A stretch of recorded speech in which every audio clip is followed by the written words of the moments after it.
The story begins with a strange man calling emergency services. When asked about the incident, he identifies himself as Se Young-chul, a former employee of Chain's Bio. He reports that same day, he intends to conduct an experiment in the Dunwari building. Not understanding, the attendant asks him to repeat it. Se Young-chul then explains that he will orchestrate an extremist attack using a highly contagious bioterrorist agent. He claims to have run a test to eliminate the pathogen from his own body, and then injects himself, declaring that he is the only one capable of containing the outbreak. Next, we are introduced to Professor Ran and his ex-wife, Se Jung, who is also a professor. The two are in the Dunwari building, where Ran tries to help her get a position at the company. Se Jung received an invitation to the event, and he takes the opportunity to take her to the main person in charge of the place. When they arrive at the room, the company's CEO, Kang Woo-chul, is presenting a new technology. It is at that moment that Se Jung questions Ran about why he is so committed to taking care of her even 10 years after the divorce. Ran mocks the situation and comments that she still has the same habit of making people dislike her.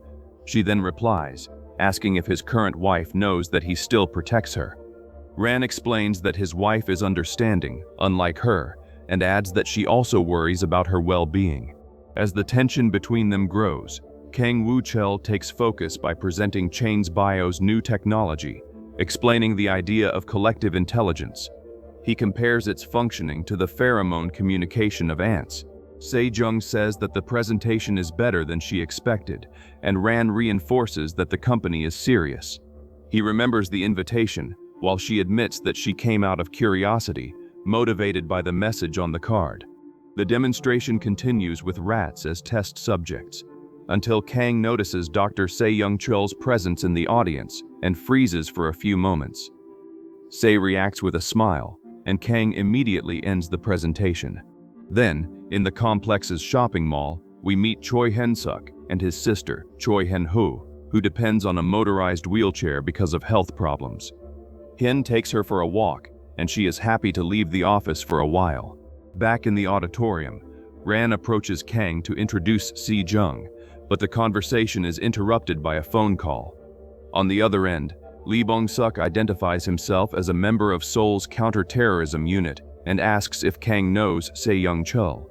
Disoriented, Kang abruptly ends the conversation with the two. Suspicious, Se Jung questions Ran about who really sent the invitation, but he only asks her to follow him and hand over her card. Kang continues in contact with Lee and, in the midst of despair, asks why they are looking for Dr. Se. On the other end, the agent explains that he is suspected of preparing an extremist attack against the building.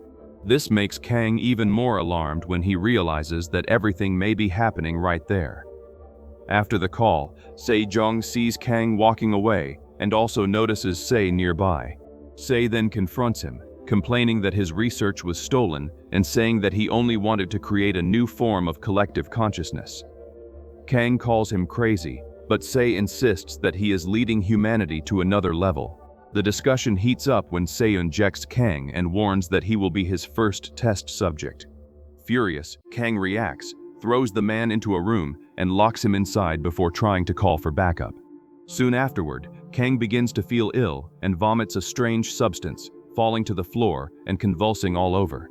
It does not take long before he, fully transformed, begins advancing on the people around him and spreading the infection. In parallel, Se Jung remains intrigued by the situation until Ran approaches and asks if she received any response from the executive. Given the negative answer, the two try a new call, but no one answers, which makes them give up and leave for lunch. At that same moment, the police enter the building looking for the conference room, but the sound of screams interrupts the search. When they try to help a man lying on the floor, the officers are surprised by a group of infected people who begin a brutal attack, forcing the team to request containment reinforcements immediately. During lunch with Se Jung, Ran receives a call from his daughter asking where he is. He says that he will soon return home, and his wife uses the call to ask about the passport. Ran replies that the document may be in the office, and she asks him to come back soon because of the trip. After hanging up, Se Jung wants to know where he is going, But Ran hesitates before revealing that a professor position has opened at a university in the United States. She becomes excited and asks how long he intends to stay, until she discovers that the plan is to move permanently. Se-jung then understands why he tried to arrange a job for her and congratulates him on the opportunity. Then she asks why he ever married her in the past. Ran admits that, despite being irritated by the way she disagreed with everything, he ended up falling in love with her personality. But he could not keep up with her, and for that reason the relationship ended. She asks him not to worry and assures him that she will be fine. Ran notices his ex-wife's downcast expression, but she ends the conversation by saying that he needs to go. Meanwhile, Hyun-suk receives over the radio the order to evacuate the shopping mall, which has been isolated.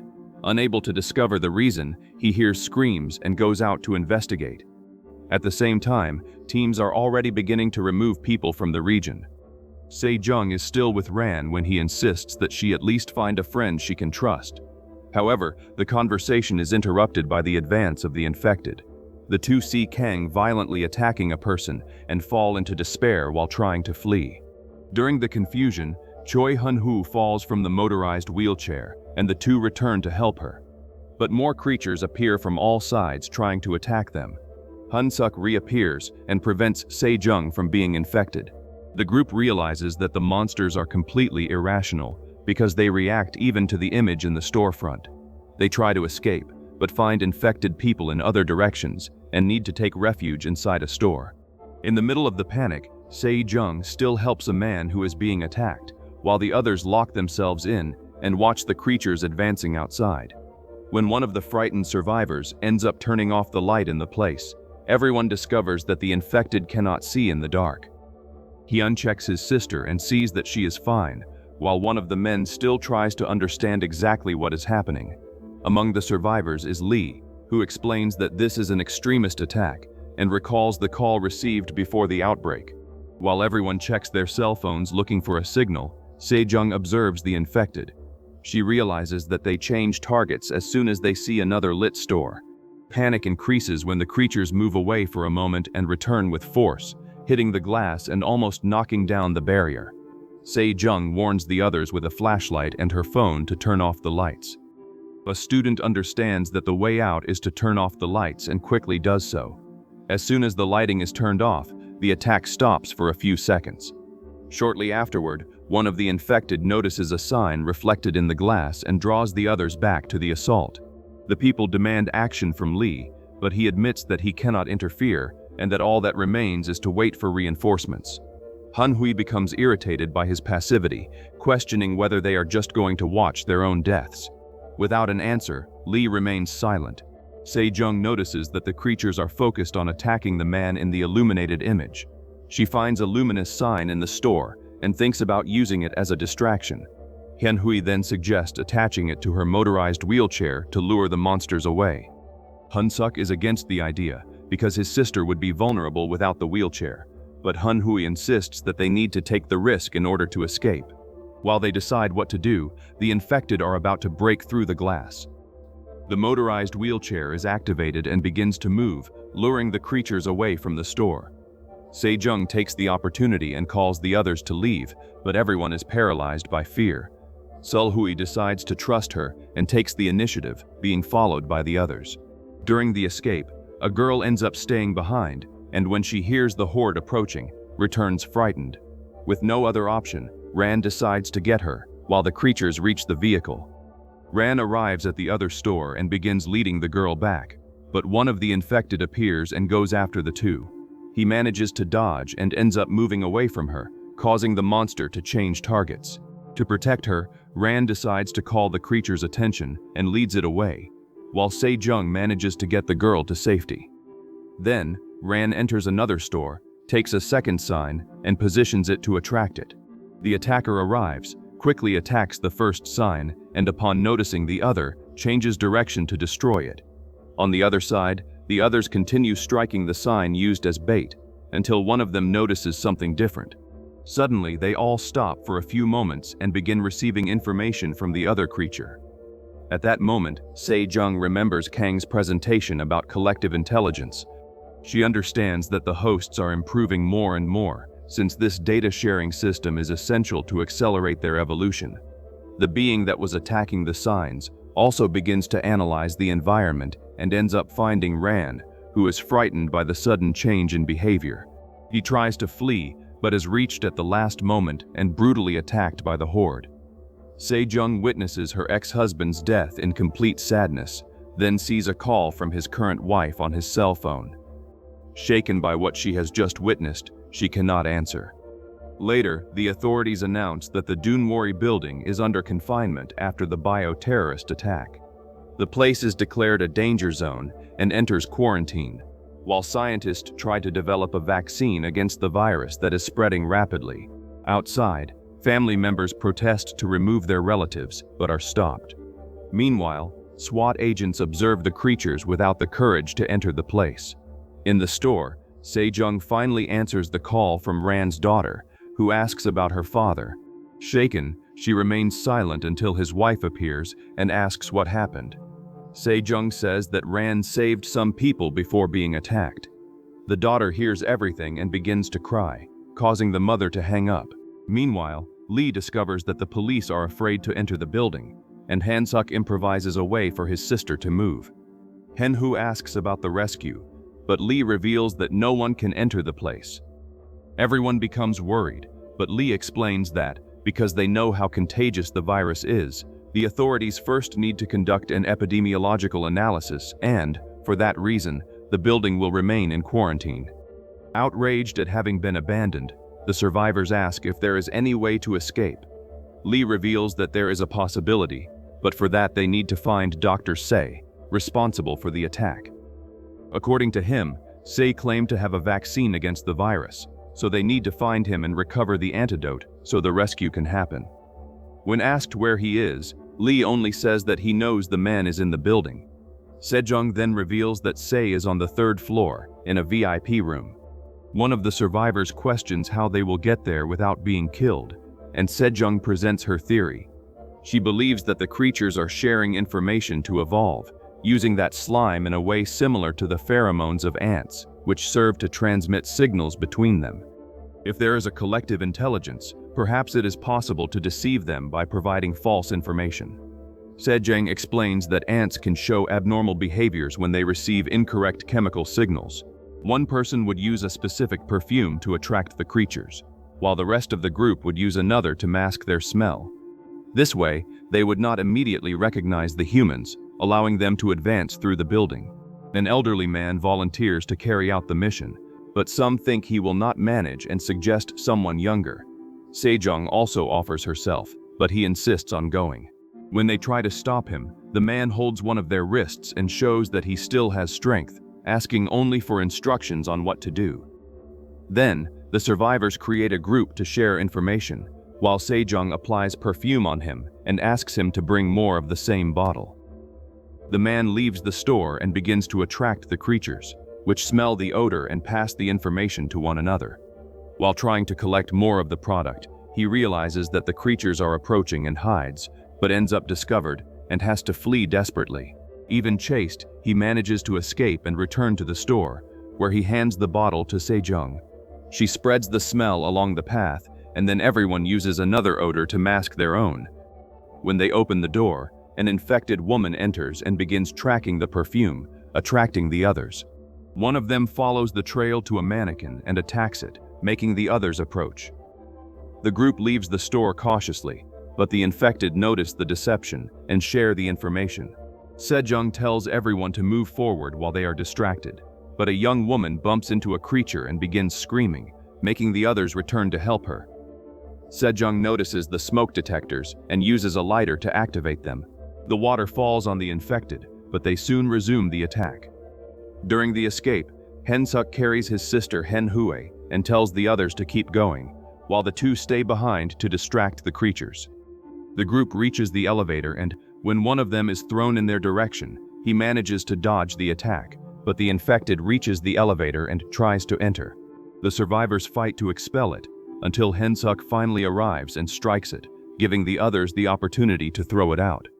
The doors then close, while the Horde tries to prevent the escape. During a news report, the journalists reveal that Dr. Seo's father, Professor Su had committed suicide after being accused of embezzling money. 4 weeks after the tragedy, the scientist put his plan into action. The reporters begin to question whether the attack would be revenge, but this possibility is ruled out for now, since he made no demands. In addition, the government has not yet released official information about the attack. The group reaches the 3rd floor and subdues Seiya in the VIP room. The doctor is impressed by the water tactic used by Sejong, but warns that the effect is temporary. Lee reveals that there will be no rescue there and that they need to go up to the roof. After a discussion about the nature of the creatures, Hensuk suggests using a hidden freight elevator, and Sei says that the plan is good. Outside, Professor Gong joins scientists Lee Hun and Jo Hen Mi in the improvised laboratory set up by Sei, where they await the SWAT team to begin the operation at the place. Back with the survivors, the group uses the freight elevator toward the top. On the way, Sel praises the elderly man from the previous mission, generating suspicion because he knows so many details. Suddenly, the villain stops the elevator on the 9th floor and opens the doors. The creatures invade and attack the group, but ignore Sel, who escapes unharmed. After repelling the infected, the survivors understand the truth that Sel is immune and may be the vaccine itself. Lee insists on capturing Sel, but Hensuk questions the feasibility due to the number of creatures. On the 30th floor, they come across infected people acting strangely and retreat. Henhu suggests using the surveillance room to track the villain. Her brother explains that the control center is in the basement, on B2, and the agent decides to go there.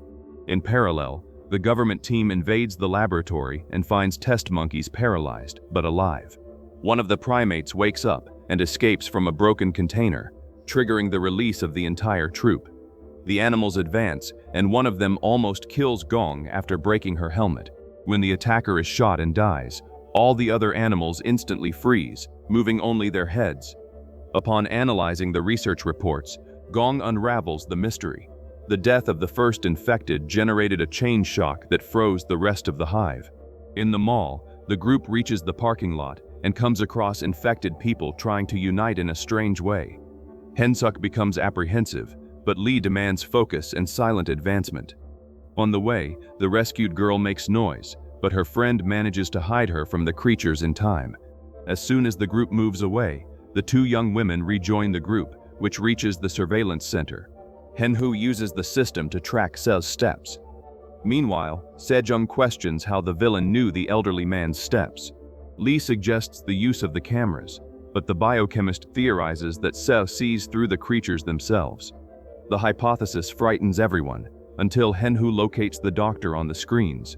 The group observes that he is walking to meet Kang, and Sejong reinforces that the executive was the first infected by the virus.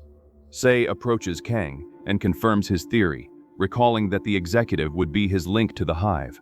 While examining him, the CEO violently bites him, making the doctor act strangely until he collapses to the floor beside the infected man.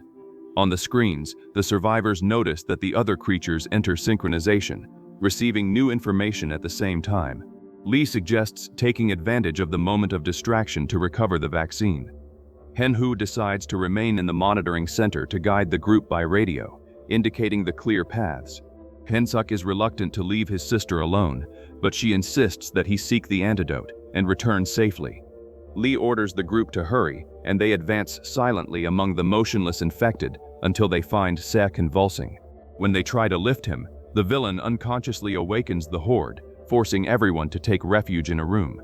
Se regains consciousness and reveals their position to the creatures. Sejong covers his eyes to block the collective vision, but the scientist perceives the escape attempt through hearing. She understands that after Kang's bite, Se's telepathic connection with the monsters intensified. To outwit the villain, she instructs the group to communicate only by text messages. Meanwhile, Gong and her team reach the external quarantine, and Henhui continues guiding the survivors through the screens. When they leave the room, Lee demands a return to the checkpoint. Hensuk tries to get his sister, but the agent convinces him to move on. Se hears the young woman's location and commands the creatures to surround the control center. Upon noticing the betrayal, Hensuk confronts the agent, but Lee points the gun and orders him to abandon his sister for the sake of the vaccine. Feeling betrayed, The security guard goes alone to the rescue, while the monsters invade the control center and terrify Henhu. At the same time, Sejong disarms Lee and warns that she will wait for the siblings' return. One of the survivors restrains Sejong, allowing Lee to recover the gun. The agent attacks the biochemist and demands that the group follow him, claiming that the antidote is worth more than any life. Meanwhile, Hensuk calls Henhu, who is cornered. Knowing that her escape is impossible, she guides him through a false path to draw him away from the monsters. The security guard realizes the strategy, but his sister begs him to return to the others and keep living. The creatures invade the control center and eliminate her, leaving Hensuk devastated. In parallel, the main group continues walking until Se abruptly stops and begins crying in despair. The group receives a message from Hensuk informing them of his sister's death. Consumed by rage, the security guard promises to destroy the vaccine and warns that no one will leave there alive, making Se laugh uncontrollably. Outside, the minister watches the family's protests when Kong and the scientists arrive with the discoveries about the monkeys. She clarifies that curing humans is impossible because the virus destroys nerve cells and leaves people in a state of brain death. Knowing that the rescue of civilians has been ruled out, but aware that the government still needs to capture Seiya for the vaccine, the minister orders Kong to use the drama of having a relative trapped there to manipulate public opinion. The strategy outrages the other professors, who realize that the authority wants to use her speech as a pretext to shoot everyone inside the building and contain the virus. The professor questions who will take responsibility, but the advisory staff replies that no one will because containing the virus and securing the vaccine are the priorities. The academic replies that the brain death state of the infected still needs studies. Since no one wants to risk entering the complex, Gong volunteers. She recalls that the death of the first monkey paralyzed the others. When questioned, she explains that it was patient zero. The minister asks if eliminating the first contaminated human would have the same effect. Given Gong's theoretical agreement, he reveals that the government is already monitoring the cameras to identify that individual. Under the scientists' guidance, the team will release the data to the press. Back in the building, Hensuk, consumed by anger, arms himself with a knife and goes after the group, facing the creatures along the way. He reaches another security room, finds the instructions left by Henhui, and locates the survivors through the cameras. The group advances after receiving a warning about an evacuation route, unaware that Hensuk is manipulating the information to lure them to the VIP room on the 31st floor. Seth immediately transmits the location to the Horde. A creature attacks Lee, who manages to kill it. When a man demands explanations about the promise to save them, the agent shoots him in the leg, isolating himself in a room with Sep, while Sejong and the others flee. The wounded man is attacked, and Lee ends up surrounded. Se mocks the situation while the officer tries to drag him along, but the monsters distract him. Sejong and the young women take the opportunity to capture the doctor and run. Lee recovers his gun, but ends up bitten. When he tries to reach them, the wounded man holds his leg. Out of ammunition, the agent kills him with the baton, but is soon subdued and killed by the infected. Sejong reaches a new hiding place, where one of the young women asks how they will manage to reach the rescuers. The biochemist asks for silence and reinforces that they should continue communicating by messages so they are not heard. Then, she explains that it is too risky to try to reach the external team, so they need to make the agents come to them. Not knowing how to achieve this, the girl asks what they should do, while Se, bothered, questions the content of the digital conversation. Ignoring the villain, Sejong decides to return to get Lee's radio and establish contact with the rescue. She orders the young women to remain hidden and watch the prisoner. After Seog leaves, Se realizes that the victims are communicating by messages. One of the creatures observes one of the victims' cell phone and manages to discover what they are planning, allowing Se to transmit the information to the others. Outside, monitoring confirms Kang as patient zero and orders his location. Meanwhile, in the hiding place, one of the young women suspects that Sejong intends to abandon them as soon as the rescue arrives. The friend, who trusts the professor, refutes the suspicion and asks for silence so they do not alert Se. When questioned about her calmness, she reveals that she suffered constant persecution in her old social circle and faced that every day. The other regrets it and apologizes, but the young woman makes clear how much she suffered. Still shaken, she begins to cry, but is consoled by her companion, who remains confident that Sejong will get them out of there. In parallel, Sejong returns to the hall where the attack occurred, recovers Lee's phone, and contacts the base. The commissioner answers and discovers the agent's death and asks who she is. On speakerphone, the biochemist reveals that she has Se in a safe place and requests extraction on the roof. At that instant, the command locates Kang on the 15th floor and divides the forces. One group will carry out the rescue and another will eliminate Patient Zero. Sejong gives the coordinates and quickly leaves.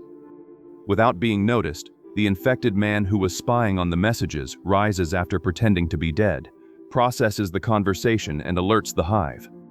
At the top of the building, the SWAT team invades the complex and comes across a compact barrier of the Horde. While part of the squad holds back the attack in a violent confrontation, the others advance through the corridors hunting Kang. Sejong advances without noticing that Hyunsuk is following her to hunt So.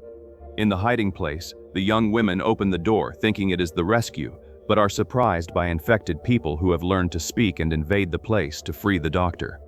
In panic, the traitor pushes her friend toward the group to try to flee, but is restrained by another.